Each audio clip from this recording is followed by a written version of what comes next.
We are trying to come up with a way that we can survive. Believe me, I've been there once again, and I really understand if you are at a negative.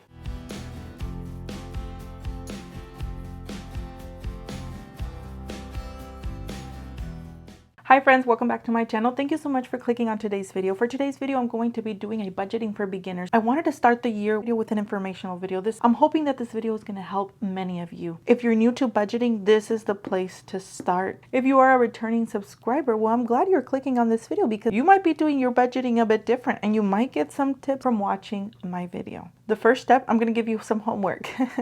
I guess as a teacher, that's something that growing up, I feel like I always had like that teacher inside me. I always like to play pretend as being a teacher. So your homework is to gather all your information. This is what you're going to go get. You're going to get a piece of paper and a pen. That's all you need to start your budgeting. I want you to pause this video, get your bank statements. I also want you to gather all of your paper bills. This is very important.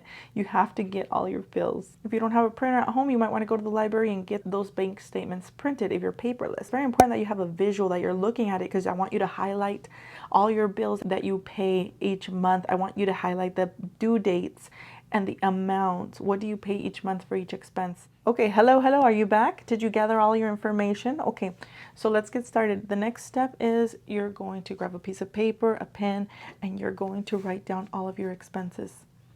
Everything that you pay for in a month. I want you to start by writing all of your expenses, everything that's a priority. We're going to start with priorities first. These are going to be your four walls. But what are the four walls? What do you mean? Four walls are the basic expenses that you need to cover to keep your family going or to keep your house running. That's shelter, utilities, food, transportation. This is going to be like my scratch piece of paper, okay? It's not going to be my best handwriting. Four walls, rent or mortgage. This is the first one that I always like to list down because you have to have a roof over your head. You have to pay for something, right? You might just be living with your parents or living with a friend. I'm not sure if you pay some rent, but this is like the priority thing that most people have. You have to have a roof over your head and you have to pay for something. So rent or mortgage. What else do you need to maintain your home, to keep it running? You need utilities. Let's work on utilities. For me, that's water, electricity. I'm not going to include my groceries yet. Our four walls are shelter, utilities, food, and transportation. I mean, I'll write it down, food, but this is one number that we can work with. After food, now it's transportation. Do you have a car loan? Do you pay an Uber? Do you pay a friend to drive you around? I'm going to put my car loan, and thank you, Jesus, that we only have one car loan now. We used to have two. We were able to pay that off. Thanks to budgeting, thanks to keeping track of my expenses. After doing your four walls, must have expenses to keep your house running. Now you're going to move on to bills that you have to pay, car insurance, car registration fees.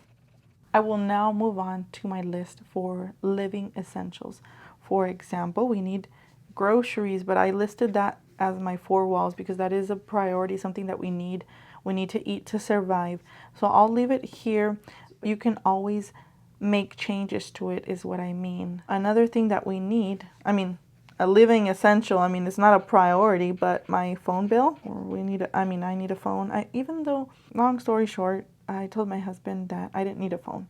I didn't need to have a monthly subscription because we're trying to cut off on bills because our debt has grown a bit because of some unexpected, unforeseen events that happened. Not cutting it off, but it was just something that that came to my mind that I wanted to do. Wi-Fi, again, it's not a necessity. It is an essential nowadays. Everything runs on Wi-Fi mostly. After you have listed your living essentials, now you're going to list your debt.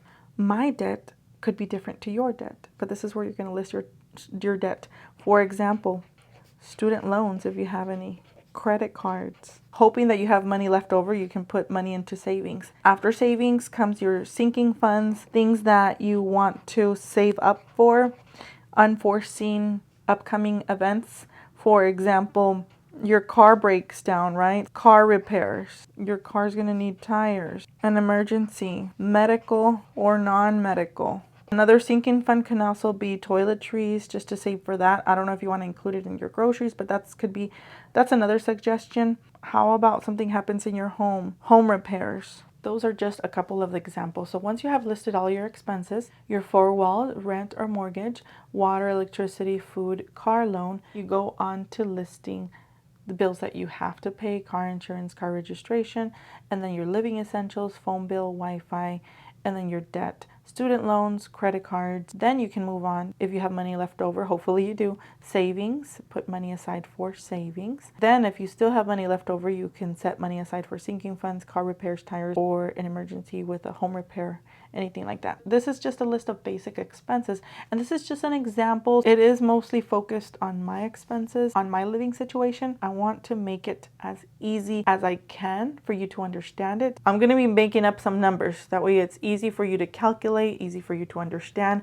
I'm going to say our mortgage, which nowadays is probably impossible, but I'm going to say our rent is $500.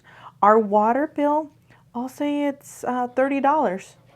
Electricity, $150. Groceries, we'll say it's $80. No, I can't say groceries, it's the $80 a month. You can't survive on $80 a month in groceries. Impossible. I'll say it's $120 a week, so $240 a month. $60 a week. So bi-weekly it would be $120. Car loan will be $120 because that's what my car loan was, my prior car loan. Our insurance, oh, ours is so expensive, but I'm just gonna say it's $60 a month. Car registration, we calculated, I guess maybe $10. Let's say our phone bill is $40 a month and our Wi-Fi is another $40. Student loans, well, I don't have any student loans. If you do, make sure you add those up. Credit cards, ooh, this is one that will hurt. That's about $200. But I'm just going to make it a small $60 amount for credit cards. Now, what I'm going to do is I'm going to add up all this total amount. And why am I doing that? Let me tell you why. If this is already too much, I can't include any other thing. Say I'm going to save $20 a month. I know that's low, but hey, if you have debt and you're barely making ends meet and you don't have enough money to save, I'm just going to start with 20. You can always change it up to saving more money. Sinking funds, I'm going to say car repairs, I'm going to save $30 a month. And for an emergency, for medical, I'm going to save $20. And for home repairs, I'll just put in another $20, anything that your home needs. Lately, I'm going to say lately because I feel like it's been happening. My toilet keeps breaking. We have 2 bathrooms in our house. Whenever one toilet breaks down and needs something, then it happens to the other one like days later. Even if you are renting, it might take forever to be called and get your toilet fixed, and you need your toilet daily. You might end up buying it yourself. I don't know, the plug or whatever the toilet might need. So I'm just going to say it's $20 saving for that. Okay, let's go ahead and add up all our amounts. That's 500 plus 30 plus 150 plus 240 plus 120 plus 60 plus 10 plus 40 plus 40 plus 60 plus 20 plus 30 plus 20 plus 20. Total is 1,000. That's if you do get paid bi-weekly, that's the average amount that you should be making to pay off all your bills. So I'm going to divide that by 2 in case you get paid weekly. That would be $670 if you get paid weekly. The second part of your homework, or what you have to do, is figure out what your income is to add up your income. What do you get paid weekly? Do you get paid bi-weekly? Do you get paid monthly? Add everything up that you get paid for the month. That's including side hustles. If you are selling anything on the side, okay, once you have added up everything up, for example, I'm going to say you get paid $720 a week. That would be $1,480 bi-weekly. So for my example scenario, yay, we have money left over. I added that wrong. It's $1,440 bi-weekly. You have money left over, yay, you have $100. That's $50 a week left over. So you can add a little more into your groceries, or you can add a little more into your sinking funds. You can add a little more into savings. That's just a good scenario where you're at a positive. But what if you're at a negative? What if you get paid $1,200 and you are short $140 bi-weekly? That would mean you are short $70 a week. What happens there? I know this sounds harsh, and I've been there, trust me. You're at a negative. It's happened to me. And you need to figure out a way that you can lower your expenses, your bills. You need to try it. That could be saving for your water. Try to turn off your water right away. Save money by taking quicker showers. I'm talking about different possibilities here. Saving for your electricity. Always turn off the power, disconnect things that you're able to disconnect. I mean, turn your light switch off.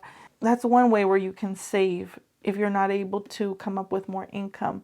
Another thing is you can cut off your Wi-Fi. I know it's not a necessity. It's an essential, but it's not a necessity to survive. And right now, we are trying to come up with a way that we can survive to pay our bills. What about credit cards? Are you able to pay a little bit less? If you are, I know the debt just keeps piling up, but that's another possibility. You can also eliminate some sinking funds, which you can add on later in life if you have more income. Now, the next part here, and I know this might sound harsh, but you need to try and find a way on how you're going to make more income. If you're not able to lower anything in your expenses, you're going to have to find things that you can sell around in the house. And I'm telling you because I've been there and I still do that. You have clothes that no longer fits you, clothes that you no longer wear. Can you sell that? Can you sell shoes? If you have kids, can you sell some toys? Are you crafty? Can you make something? That way you're able to sell some things. This is one thing that you probably don't want to hear, but I'm just giving you some examples, trying to help you out. If you are at a negative, those are things that you're going to have to try and do. Believe me, I've been there once again, and I really understand if you are at a negative. And it's hurtful. It's stressful. The next step to budgeting is once you list all your expenses, another thing is you're going to write the due dates. Here's an example of another list. I know this says budget tracker, but this is the list of my expenses. So you're going to want to make the list starting from due dates. Our mortgage is always due on the 1st, and then also our internet as well. So you're going to make a list of all the due dates. And I know here it says date, but I already have them listed. For example, this is due on the 1st, the 1st, the 1st, the 1st. And then our water bill is due. It varies. Sometimes it's due on the 6th. Our electric, it's that one also varies. We'll say sometimes it's due on the 8th. You're going to list them in the order that they need to get paid. Once you have done that, listed in the order that they need to get paid, you're going to write down the amounts of what needs to get paid, which we already did that here in this list. You are going to list check 1, check 2. I get a calculator. I total up my income. So for example, let's go back to this example. Our income is $1,340. You're going to get yourself a calendar. This is my calendar. You're going to fill it in with the dates, and then you're going to write down when the first check is due. Then you're going to write down when the second check is due. I like to highlight anything that gets paid between these days. I'm going to pay with this first paycheck. I should have money where I can pay anything that gets paid on the 18th. Everything that falls under these days gets paid with this check. You're going to go to the bank. You're going to get the cash.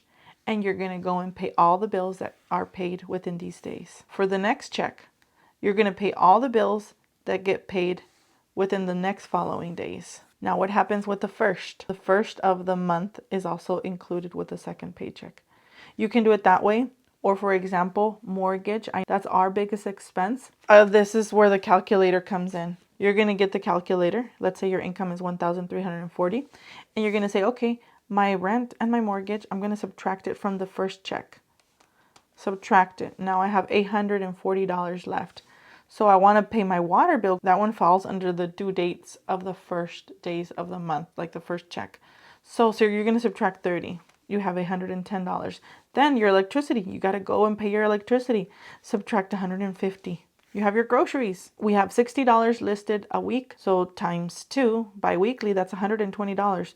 Okay, I'm going to go to the store and get some groceries. $540 is what you have left over. And you're going to do this with all of your bills. You have to figure out what gets paid with the first check. Okay, I don't know what happened. My recording got cut off. So what I was saying is you're going to figure out what you're going to pay with the first check, what you're going to pay with the second check. This is where this list comes back. I have figured out what I pay with the first check, and I've also figured out what I pay with the second check. And I know my numbers are off here. I'm still trying to work with this. I need to make some changes because of some unforeseen upcoming events. This is just an example. You're going to get your calculator, start subtracting what you can pay with the first check, what you can pay with the second check. If you have money left over, again, put it towards your sinking funds. Budgeting can be stressful. but you can ease the stress by learning how to do it the right way. Hi friends, Delia doing a voiceover. Part of my video was not recorded. If you are new to budgeting, something that could be helpful is getting a budget binder. This is the budget binder that I use. I've already figured out in budgeting what I'm going to pay with my cash. So I'm going to take the cash, bring it home, and I'm going to cash stuff them in different envelopes that I have labeled for each expense that I have. The bank, I get the cash. I stuff these envelopes in here. I write down how much money I'm putting into each envelope, and then I subtract it whenever I take the money out, go to the store, pay the bills, get the groceries, the gas. One example of a sinking funds, which I have another budget binder for sinking funds, but I wanted to include our car insurance here. To me, it's a priority. We try to pay our car insurance a year. That way we save a little more money. This is a must. Like, this is as if I was paying car insurance each month. I'm just saving it in this envelope. And by the end of the year, once I have saved up $1,300, we'd go in and pay our car insurance. And I write it down how much money I'm saving in here. I had to use it up not too long ago. Prayers, we don't have to do that this year. That's how I do my budgeting. If you're doing it a certain way, please let me know in the comments below. How do you do your budgeting? If I missed anything, let me know. If I can learn anything from what you're doing, any new tips, also let me know in the comments below. I'd love to hear your feedback. Well, friends, that's going to be it for this video. Thank you so much for watching. May God bless each and every one of you all. I will see you all in my next video. Bye-bye.